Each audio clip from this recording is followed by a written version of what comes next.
ನಮಸ್ಕಾರ, ನೀವು ನೋಡ್ತಾ ಇದ್ದೀರಾ ತೇಜಸ್ ನ್ಯೂಸ್ ಕನ್ನಡ. ನಾನು ನಿಮ್ಮ ಸುಷ್ಮಿತಾ. ಬೇದರ್ನ ಬಸವ ಕೇಂದ್ರದಲ್ಲಿ ಬಸವ ಕೇಂದ್ರ ಬೀದರ್ ವತಿಯಿಂದ ವೈರಾಗ್ಯ ನಿಧಿ ಅಕ್ಕ ಮಹಾದೇವಿಯವರ ಜಯಂತಿ ಹಾಗೂ ಸನ್ಮಾನ ಸಮಾರಂಭ ಬಹಳ ಅದ್ದೂರಿ ಅರ್ಥಪೂರ್ಣವಾಗಿ ಹಮ್ಮಿಕೊಳ್ಳಲಾಯಿತು. ಕಾರ್ಯಕ್ರಮವನ್ನ ಮೊದಲಿಗೆ ವಚನ ಹೇಳಿ ಬಳಿಕ ಸಸಿಗೆ ನೀರುಣಿಸುವುದರ ಮೂಲಕ ನಿಷ್ಕಲ ಮಂಟಪ ಬೈಲೂರು ಬೆಳಗಾವಿಯ ಪೂಜ್ಯ ಶ್ರೀ ನಿಜಗುಣಾನಂದ ಮಹಾಸ್ವಾಮಿಗಳು ನೆರವೇರಿಸಿದರು. ಕಾರ್ಯಕ್ರಮದ ನೇತೃತ್ವವನ್ನು ಪೂಜ್ಯ ಶ್ರೀ ಡಾಕ್ಟರ್ ಗಂಗಾಂಬಿಕೆ ಅಕ್ಕ ಹರಳಿಯ ಪೀಠ ಬಸವ ಕಲ್ಯಾಣ ಇವರು ವಹಿಸಿದರು. ಕಾರ್ಯಕ್ರಮದಲ್ಲಿ ದಿವ್ಯ ಸಾನ್ನಿಧ್ಯ ಗುರು ಬಸವೇಶ್ವರ ಸಂಸ್ಥಾನ ಮಠ ಹುಲಸೂರಿನ ಪೂಜ್ಯ ಶ್ರೀ ಡಾಕ್ಟರ್ ಶಿವಾನಂದ ಮಹಾಸ್ವಾಮಿಗಳು ವಹಿಸಿದರು. ಕಾರ್ಯಕ್ರಮದಲ್ಲಿ ಅಧ್ಯಕ್ಷತೆಯನ್ನ ಪ್ರಭುರಾವ್ ಹೊಸಮತೆ ಅಧ್ಯಕ್ಷರು ಬಸವ ಕೇಂದ್ರ ಟ್ರಸ್ಟ್ ಬೀದರ್ ಇವರು ವಹಿಸಿದರು. ಕಾರ್ಯಕ್ರಮದಲ್ಲಿ ಅತಿ ಮುಖ್ಯವಾಗಿ ಅಧ್ಯಕ್ಷರು ಬಸವ ಜಯಂತಿ ಉತ್ಸವ ಸಮಿತಿ ಬೀದರ್ನ ಸುರೇಶ ಚನ್ಶೆಟ್ಟಿ ಅವರಿಗೆ, ಪ್ರಧಾನ ಕಾರ್ಯದರ್ಶಿ ಬಸವ ಜಯಂತಿ ಉತ್ಸವ ಸಮಿತಿಯ ವಿರೂಪಾಕ್ಷ ಗಾದ್ಗೆ ಅವರಿಗೆ ಹಾಗೂ ಬಸವ ಜಯಂತಿ ಉತ್ಸವ ಸಮಿತಿಯ ಕೋಶಾಧ್ಯಕ್ಷರಾಗಿ ಆಯ್ಕೆಯಾದ ಡಾಕ್ಟರ್ ರಜನೀಶ್ ವಾಲಿ ಅವರಿಗೆ ಬಹಳ ಅರ್ಥಪೂರ್ಣವಾಗಿ ಸನ್ಮಾನಿಸಿ ಗೌರವಿಸಲಾಯಿತು. ಜೊತೆಗೆ ಇದೇ ಕಾರ್ಯಕ್ರಮದಲ್ಲಿ 11 ಜನ ಮಹಿಳೆಯರಿಗೆ ಬಸವ ತತ್ವಗಳನ್ನು ಸಾರ್ತಕ್ಕಂಥ ಮಹಿಳೆಯರಿಗೆ ಸಂಘ ಸಂಸ್ಥೆಯ ಪ್ರಮುಖರಿಗೆ ಇದೇ ವೇಳೆ ಸನ್ಮಾನಿಸಿ ಗೌರವಿಸಲಾಯಿತು. ಕಾರ್ಯಕ್ರಮದಲ್ಲಿ ನೇತೃತ್ವ ವಹಿಸಿರುವ ಡಾಕ್ಟರ್ ಗಂಗಾಂಬಿಕೆ ಅಕ್ಕನವರು ಮಾತನಾಡಿದರು. ಕಾರ್ಯಕ್ರಮ ಉದ್ಘಾಟಿಸಿ ನಿಜಗುಣಾನಂದ ಸ್ವಾಮಿಗಳು ತಮ್ಮ ವಿಚಾರಧಾರೆಗಳನ್ನು ಸಾರಿದರು. ಜೊತೆಗೆ ಕಾರ್ಯಕ್ರಮದಲ್ಲಿ ದಿವ್ಯ ಸಾನ್ನಿಧ್ಯ ವಹಿಸಿರುವ ಪೂಜ್ಯ ಶ್ರೀ ಡಾಕ್ಟರ್ ಶಿವಾನಂದ ಮಹಾಸ್ವಾಮಿಗಳು ಕೂಡ ಕಾರ್ಯಕ್ರಮ ಉದ್ದೇಶಿಸಿ ಮಾತನಾಡಿದರು. ಸನ್ಮಾನ ಸ್ವೀಕರಿಸಿ ಕಾರ್ಯಕ್ರಮ ಉದ್ದೇಶಿಸಿ ಸುರೇಶ ಚನ್ಶೆಟ್ಟಿ ಅವರು ಮಾತನಾಡಿ, ಜಗತ್ತಿನ ಮೊದಲ ಕವಯಿತ್ರಿ ವೈರಾಗಿನಿ ತತ್ವ ಶಿಖಾಮಣಿ ಅಕ್ಕ ಮಹಾದೇವಿಯವರ ಜಯಂತ್ಯುತ್ಸವ ಕಾರ್ಯಕ್ರಮ ಬಸವ ಕೇಂದ್ರ ವತಿಯಿಂದ ಇವತ್ತು ಆಚರಣೆ ಮಾಡಲಾಗಿದೆ. ಕಾರ್ಯಕ್ರಮವನ್ನ ನಿಜಗುಣಾನಂದ ಮಹಾಸ್ವಾಮಿಗಳು ಉದ್ಘಾಟನೆ ಮಾಡಿದ್ರು. ದಿವ್ಯ ನೇತೃತ್ವ ಡಾಕ್ಟರ್ ಗಂಗಾದೇವಿ ಅಕ್ಕನವರು ವಹಿಸಿದ್ರು. ಡಾಕ್ಟರ್ ಶಿವಾನಂದ ಮಹಾಸ್ವಾಮಿಗಳು ದಿವ್ಯ ಸಾನ್ನಿಧ್ಯ ಕೂಡ ವಹಿಸಿದ್ರು. ಜೊತೆಗೆ ಎಲ್ಲಾ ಬಸವಪರ ಸಂಘಟನೆಯ ಪ್ರಮುಖರು, ಬಸವಪರ ಅನುಯಾಯಿಗಳು ಕಾರ್ಯಕ್ರಮದಲ್ಲಿ ಭಾಗಿಯಾಗಿದ್ದರು. ಜೊತೆಗೆ ಇದೇ ಕಾರ್ಯಕ್ರಮದಲ್ಲಿ ಮಹಿಳಾ ಸಾಹಿತಿಗಳಿಗೆ ಬಸವಾದಿ ಶರಣರ ವಿಚಾರಧಾರೆಗಳನ್ನ ತತ್ವ ಸಿದ್ಧಾಂತಗಳನ್ನ ಜನಮಾನಸಕ್ಕೆ ಮುಟ್ಟಿಸುವ ರೀತಿಯಲ್ಲಿ ಕೆಲಸ ಮಾಡುವವರಿಗೆ ಹಾಗೂ ಸಂಘ ಸಂಸ್ಥೆಯ ಪ್ರಮುಖರಿಗೆ ಸೇರಿದಂತೆ 11 ಜನ ಮಹಿಳೆಯರಿಗೆ ಇದೇ ಕಾರ್ಯಕ್ರಮದಲ್ಲಿ ಸನ್ಮಾನಿಸಿ ಗೌರವಿಸಲಾಗಿದೆ ಎಂದರು. ಜೊತೆಗೆ ನಿಜಗುಣಾನಂದ ಮಹಾಸ್ವಾಮಿಗಳು ತಮ್ಮ ವಿಚಾರಗಳನ್ನ ಇದೇ ವೇಳೆ ತಿಳಿಸಿದ್ದು, ಅತಿ ಮುಖ್ಯವಾಗಿ ಬರುವ ದಿನಮಾನಗಳಲ್ಲಿ 1 ತಿಂಗಳ ಕಾಲ ಬಸವ ತತ್ವ ಪ್ರಚಾರ ಸಾರಬೇಕು ಎಂದು ಅವರಲ್ಲಿ ಮನವಿ ಮಾಡಿಕೊಂಡಿದ್ದು, ನಿಜಗುಣಾನಂದ ಮಹಾಸ್ವಾಮಿಗಳು ಚುನಾವಣೆಯ ಬಳಿಕ ಪ್ರವಚನ ನೀಡಲು ಒಪ್ಪಿಗೆ ನೀಡಿದ್ದು, ಅದಕ್ಕಾಗಿ ದಿನಾಂಕವನ್ನು ನಿಗದಿ ಮಾಡಿ ಕಾರ್ಯಕ್ರಮದ ರೂಪುರೇಷೆಗಳನ್ನು ತಿಳಿಸಲಾಗುವುದು ಎಂದು ಈ ಮೂಲಕ ಮಾತನಾಡಿ ತಿಳಿಸಿದರು. ಕಾರ್ಯಕ್ರಮ ಯಶಸ್ವಿಗೆ ಸಹಕರಿಸಿದ ಎಲ್ಲರಿಗೂ ಕೂಡ ಕೃತಜ್ಞತೆ ಕೂಡ ಸಲ್ಲಿಸಿದರು. ಈ ಸಂದರ್ಭದಲ್ಲಿ ವೇದಿಕೆಯ ಮೇಲೆ ಬಸವ ಕೇಂದ್ರ ಟ್ರಸ್ಟ್ನ ಅಧ್ಯಕ್ಷರಾದ ಪ್ರಭುರಾವ್ ಹೊಸಮತೆ, ಅಧ್ಯಕ್ಷರು ಜಿಕೆ ಫೌಂಡೇಶನ್ ಬೀದರ್ನ ಗುರುನಾಥ ಕೊಳ್ಳೂರ್, ರಾಷ್ಟ್ರೀಯ ಬಸವ ದಳದ ರಾಷ್ಟ್ರೀಯ ಅಧ್ಯಕ್ಷರಾದ ರಾಜೇಂದ್ರ ಕುಮಾರ್ ಗಂದ್ಗೆ, ಭಾರತೀಯ ಬಸವ ಬಳಗ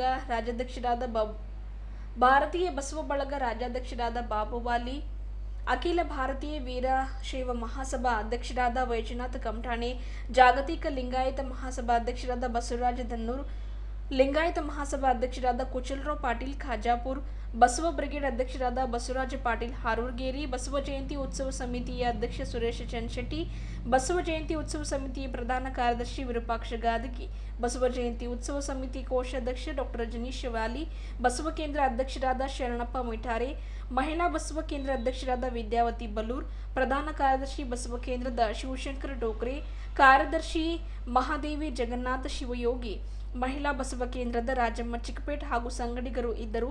ಜೊತೆಗೆ ವೈಜನಾಥ ಸಜ್ಜನ್ ಶೆಟ್ಟಿ, ಶರಣೆ ರೇಖಾ ನಿಂಗದಳ್ಳಿ, ಶರಣ ರೇವಣಪ್ಪ ಮೂಲಿಗೆ ವಚನ ಸಂಗೀತ ನಡೆಸಿಕೊಟ್ರೆ, ಭಕ್ತಿ ಸೇವೆಯನ್ನು ಬಸವಕುಮಾರ ಶಾಮರಾವ್ ಸುಲಗುಂಟೆ ಅವರು ನೆರವೇರಿಸಿದರು. ಅವರಲ್ಲಿ ಅನೇಕರಿಗೆ ಇವತ್ತಿಲ್ಲಿ ಸನ್ಮಾನವನ್ನು ಮಾಡ್ತಾ ಇದ್ದೀವಿ. ಅಕ್ಕನ ಜನ್ಮದಿನವಾದ ನಿಮಿತ್ತವಾಗಿ ಮತ್ತು ಅನೇಕ ಉದಮ ಸಿದ್ದರೆಡ್ಡಿಯವರು ಇರ್ಬೋದು, ಕರುಣಾ ಶಕ್ತರ್ ಇರ್ಬೋದು, ಸುಗಮ ಸಂಗಪ್ಪನ ಅವಧಿಯವರು ಇರ್ಬೋದು. ಯಾಕೆ ಮಾತನ್ನು ಹೇಳ್ತಾ ಇದ್ದೇನೆಂದರೆ, ಸಮಾಜದಲ್ಲಿ ಒಳ್ಳೆಯದು ಮಾಡಿದಾಗ ಮೆಚ್ಚುವವರಿಲ್ಲದ ಸಮಾಜ, ಕೆಟ್ಟದ್ದು ಮಾಡಿದಾಗ ಬೈಯುವರಿಲ್ಲದ ಸಮಾಜ ಬಹುಬೇಗ ಹಾಳಾಗ್ತದೆ ಅನ್ನುವಂಥ ಮಾತು ಅಷ್ಟೇ ಸತ್ಯ. ಅದಕ್ಕೆ ಒಳ್ಳೆಯ ಕೆಲಸ ಮಾಡಿದವರನ್ನು ನಾವು ಪ್ರೋತ್ಸಾಹಿಸಬೇಕು. ಯಾಕೆ ಸನ್ಮಾನ ಮಾಡ್ತೀವಿ, ಯಾಕೆ ಶಾಲು ಓದಿಸ್ತಾರೆ ಅಂತಂದರೆ, ಶಾಲು ದ್ವೀಪಾಲು ಅಂತ, ನೀವು ಮಾಡುವಂಥ ಕಾರ್ಯ ಇನ್ನೂ 2 ಪಟ್ಟು ಹೆಚ್ಚಿಗೆ ಮಾಡಿಕೊಳ್ಳ್ರಿ ಅಂತ ಶಾಲ. ಹಾರ ಅದು ಭಾರ. ಈ ಹಾರಿನ ಭಾರ ಯಾಕೆ ಹಾಕ್ತಾರೆ ಅಂದರೆ, ಈ ನೀವೇನು ಸಮಾಜದ ಭಾರವನ್ನು ಹೊತ್ತಿರಲ್ಲ, ಅದನ್ನು 2 ಪಟ್ಟು ಮಾಡಿಕೊಡ್ರಿ ಅಂತ ಭಾರ ಹಾಕ್ತಾರೆ. ಅಂಥ ವ್ಯಕ್ತಿಗಳಿಗೆ ಇಲ್ಲಿ ಸನ್ಮಾನ ಮಾಡ್ತೀವಿ. ಇನ್ನೊಂದು ಸನ್ಮಾನ ಅವರಿಗೆ ಪ್ರೋತ್ಸಾಹಿಸುವುದರ ಜೊತೆಗೇ ನಾವು ಸಹಿತ ಅವರಂತೆ ಈ ಸಮಾಜ ಸೇವೆಯಲ್ಲಿ ಪಡ್ಕೊಳ್ಬೇಕು ಅನ್ನುವಂಥ ಇನ್ನೊಂದು ಉದ್ದೇಶ. ಹಾಗಾಗಿ ಇವತ್ತು ಒಬ್ಬ ಸಾಹಿತ್ಯವನ್ನು ಮಾತು ಹೇಳಿ ಮುಗಿಸ್ತೇನೆ. ಹೊದಿಸಿದ ಶಾಲು ಹರಿದು ಹೋಗಬಹುದು, ಹಾಕಿದ ಮಾಲೆ ಬಾಡಿ ಹೋಗಬಹುದು, ಕೊಟ್ಟ ಭಿನ್ನವತ್ತಳೆಗಳು ಹುಳದ ಪಾಲಾಗಬಹುದು, ಮಾಡಿದ ಸಮಾಜ ಸೇವೆ ಅಜರಾಮರವಾಗಿ ಉಳಿದಿರುವುದಯ್ಯ, ಅಜರಾಮರವಾಗಿ ಉಳಿಯುವುದು.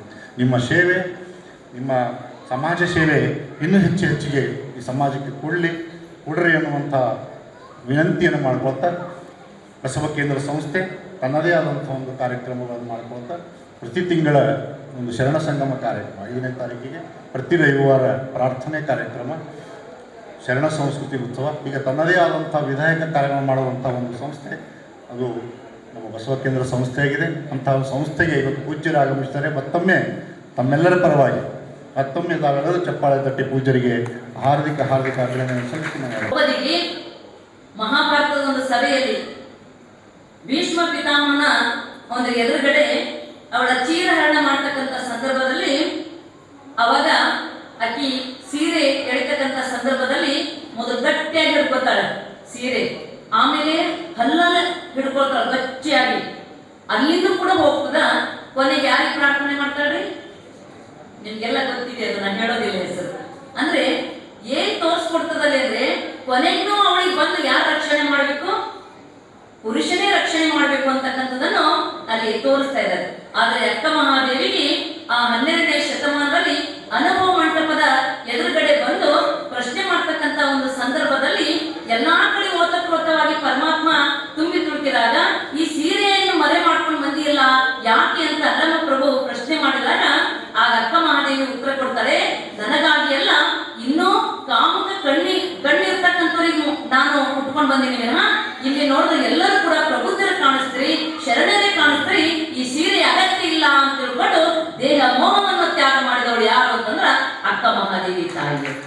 ಅಂದ್ರೆ ಇಂಥ ಒಂದು ವ್ಯಕ್ತಿತ್ವ, ಅಕ್ಕನ ವ್ಯಕ್ತಿತ್ವವನ್ನು ನಾವು ನೋಡ್ತಾ ಇದ್ವಿ. ಮತ್ತೆ ವಿಶೇಷವಾಗಿ ಹೆಣ್ಣು ಮಕ್ಕಳು ಅಂತಂದ್ರ ಎದಕ್ ಪ್ರಸಿದ್ಧ ಅಂತಾರ್ರಿ? ಸೌಂದರ್ಯ ಪ್ರಸಿದ್ಧ ಅಂತ. ಆದ್ರೆ ಹೆಣ್ಣು ಸೌಂದರ್ಯ ಪ್ರಸಿದ್ಧ ಅಲ್ಲ, ಜ್ಞಾನಕ್ಕೆ ಪ್ರಸಿದ್ಧಳು ಅಂತ ತಿಳ್ಕೊಂಡು ಅನುಭವ ಮಂಟಪದ ಮೂಲಕ ಅಲ್ಲಮ ಈ ಜಗತ್ತಿನ ಮೊಟ್ಟ ಮೊದಲ ಕವಿಯತ್ರಿ, ವೈರಾಗ್ಯ ನಿಧಿ, ತತ್ವ ಶಿಖಾಮಣಿ ಆಗಿರುವಂಥ ಅಕ್ಕ ಮಹಾದೇವಿಯರ ಜಯಂತಿ ಕಾರ್ಯಕ್ರಮಗಳನ್ನು ಬಸವ ಕೇಂದ್ರ ಬೀದರ್ ಸಂಸ್ಥೆ ವತಿಯಿಂದ ಇವತ್ತು ಆಯೋಜನೆಯನ್ನು ಮಾಡಲಾಗಿತ್ತು. ಇವತ್ತು ನಮ್ಮ ನಿಷ್ಕಲ ಮಂಟಪದ ಈ ನಾಡಿನ ಶ್ರೇಷ್ಠ ಚಿಂತಕರಲ್ಲಿ ಒಬ್ಬರಾಗಿರುವಂಥ ಪೂಜ್ಯ ಶ್ರೀ ನಿಜಗುಣಾನಂದ ಮಹಾಸ್ವಾಮೀಜಿಗಳು ಇವತ್ತು ಈ ಅಕ್ಕ ಮಹಾದೇವಿ ಜಯಂತಿಯನ್ನು ಅವರು ಉದ್ಘಾಟನೆಯನ್ನು ಮಾಡಿದ್ದಾರೆ. ಇಂದಿನ ಈ ಸಮಾರಂಭದ ದಿವ್ಯ ನೇತೃತ್ವವನ್ನು ನಮ್ಮೆಲ್ಲರ ನೆಚ್ಚಿನ ಪೂಜ್ಯ ಡಾಕ್ಟರ್ ಗಂಗಾಂಬಿಕೆ ಅಕ್ಕನವರು ಆ ಕಾರ್ಯಕ್ರಮದ ನೇತೃತ್ವವನ್ನು ವಹಿಸಿದರು. ಜೊತೆಗೇ ಕಾಶ್ಮೀರದಿಂದ ಕನ್ಯಾಕುಮಾರಿಯವರೆಗೆ ಅಂದರೆ ಸುಮಾರು 22,000 ಕಿಲೋಮೀಟರ್ ಪಾದಯಾತ್ರೆ ಮೂಲಕ ಭಾಳ ದೊಡ್ಡ ಇತಿಹಾಸವನ್ನೇ ನಿರ್ಮಾಣ ಮಾಡಿರುವಂಥ ನಮ್ಮ ಹುಲ್ಸೂರಿನ ಪೂಜ್ಯರಾಗಿದ್ದ ಪೂಜ್ಯ ಶ್ರೀ ಡಾಕ್ಟರ್ ಶಿವಾನಂದ ಮಹಾಸ್ವಾಮೀಜಿಯವರು ಆ ಸಮಾರಂಭದ ದಿವ್ಯ ಸಾನ್ನಿಧ್ಯವನ್ನು ವಹಿಸಿದ್ದರು. ಅದ್ರ ಜೊತೆಗೇ ನಮ್ಮ ಬೀದರ್ ಜಿಲ್ಲೆಯ ಎಲ್ಲ ಬಸವಪರ ಸಂಘಟನೆಗಳು, ಉದಾಹರಣೆಗೆ ರಾಷ್ಟ್ರೀಯ ಬಸವಳ ಅಧ್ಯಕ್ಷರಾಗಿರುವಂಥ ರಾಜೇಂದ್ರ ಗಂದಿಗೆಯವರು ಇರ್ಬೋದು, ಬಸವ ಬಳಗದ ಅಧ್ಯಕ್ಷರಾಗಿರುವಂಥ ಬಾಬು ವಾಲಿರವರು ಇರ್ಬೋದು, ಜೊತೆಗೆ ವೀರಶೈವ ಮಹಾಸಭಾದ ಅಧ್ಯಕ್ಷ ಅಂತ ವೈಜನಾಥ್ ಕಮಠಾಣಿಯವರು ಇರ್ಬೋದು, ಲಿಂಗಾಯತ್ ಮಹಾಸಭಾದ ಅಧ್ಯಕ್ಷರಂತ ಬಸವ ಧನ್ನೂರವರು ಇರ್ಬೋದು, ಜೊತೆಗೆ ಬಸವ ಕೇಂದ್ರದ ಅಧ್ಯಕ್ಷ ಅಂತ ಶರಣಪ್ಪ ಮಿಠಾರಿಯವರು ಇರ್ಬೋದು. ಈ ರೀತಿಯಾಗಿ ನಮ್ಮ ಎಲ್ಲ ಬಸವಪರ ಸಂಘಟನೆ ಅಧ್ಯಕ್ಷರುಗಳು, ಜೊತೆಗೇ ನಮ್ಮ ಲಿಂಗಾಯತ್ ಮಹಾಸಭಾದ ಅಧ್ಯಕ್ಷರಂತ ಕುಶಲ್ ಪಾಟೀಲ್ ಖಾಜಾಪುರ್ ಅವರು ಈ ಸಮಾರಂಭದಲ್ಲಿ ಭಾಗವಹಿಸಿದರು. ಸಭೆಯ ಅಧ್ಯಕ್ಷತೆಯನ್ನು ನಮ್ಮ ಜಿಲ್ಲಾ ಬಸವ ಕೇಂದ್ರ ಅಂದರೆ ನಮ್ಮ ಬಸವ ಕೇಂದ್ರದ ಟ್ರಸ್ಟ್ನ ಅಧ್ಯಕ್ಷರಂತ ಪ್ರಭು ವಸ್ಮತಿ ಅವರು ಅಧ್ಯಕ್ಷತೆ ವಹಿಸಿದ್ದರು.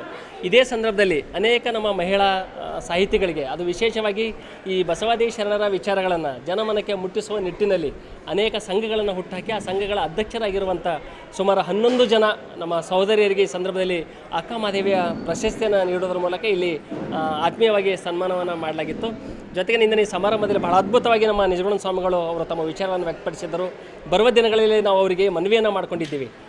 ಬರುವ ದಿನಗಳಲ್ಲಿ 1 ತಿಂಗಳ ಪರ್ಯಂತ ಬೀದರ್ನಲ್ಲಿ ಬಸವ ತತ್ವದರ್ಶನ ಪ್ರವಚನವನ್ನು ಇಲ್ಲಿ ಅಥವಾ ನಡೆಸಬೇಕು ಅಂತಕ್ಕಂಥ ಸಮಯವನ್ನು ಕೊಡ್ರಿ ಅಂತ ಮನವಿಯನ್ನು ಮಾಡಿಕೊಂಡಾಗ ಈ ಚುನಾವಣೆ ಆದ ನಂತರ ಅವರು 1 ತಿಂಗಳ ಕಾಲ ಬೀದರ್ನಲ್ಲಿ ಪ್ರವಚನ ನಡೆಸಲಿಕ್ಕೆ ಅವರು ಸಮಯವನ್ನು ನೀಡಿದ್ದಾರೆ. ಹೀಗಾಗಿ ನಮ್ಮ ಬೀದರ್ ಜಿಲ್ಲೆಯ ಸಮಸ್ತ ಬಸವರ ಭಾಗ್ಯನೇ ಅಂತ ಹೇಳ್ಬೋದು. ಯಾಕಂದರೆ ಭಾಳಷ್ಟು ತುಂಬ ಒತ್ತಡದ ಮಧ್ಯೆಯೂ ಸಹ ಪೂಜ್ಯರು ಬೀದರ್ಗೆ 1 ತಿಂಗಳ ಸಮಯವನ್ನು ಅವರು ಕೊಟ್ಟಿದ್ದಾರೆ. ಹೀಗಾಗಿ ಬರುವ ಕೆಲವು ದಿನಗಳಲ್ಲಿ ಆ ಸಮಯವನ್ನು ನಾವು ನಿಗದಿ ಮಾಡೋದ್ರ ಮೂಲಕ 1 ತಿಂಗಳ ಪ್ರವಚನವನ್ನು ಇಲ್ಲಿ ಆಯೋಜನೆ ಮಾಡ್ತೀವಿ.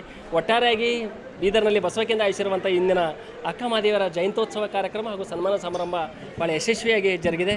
ಭಾಗವಹಿಸಿದ ಎಲ್ಲರಿಗೂ ಸಹ ಅನಂತ ವಂದನೆಗಳು ಮತ್ತು ಅನಂತ ಶರಣುಗಳನ್ನು ಸಲ್ಲಿಸ್ತಾ ಇದ್ದೀನಿ. ನಾನು ಸುರೇಶ್ ಶೆಟ್ಟಿ, ಯುವ ಬಸವ ಕೇಂದ್ರದ ಜಿಲ್ಲಾಧ್ಯಕ್ಷನಾಗಿದ್ದೀನಿ. ಧನ್ಯವಾದಗಳು.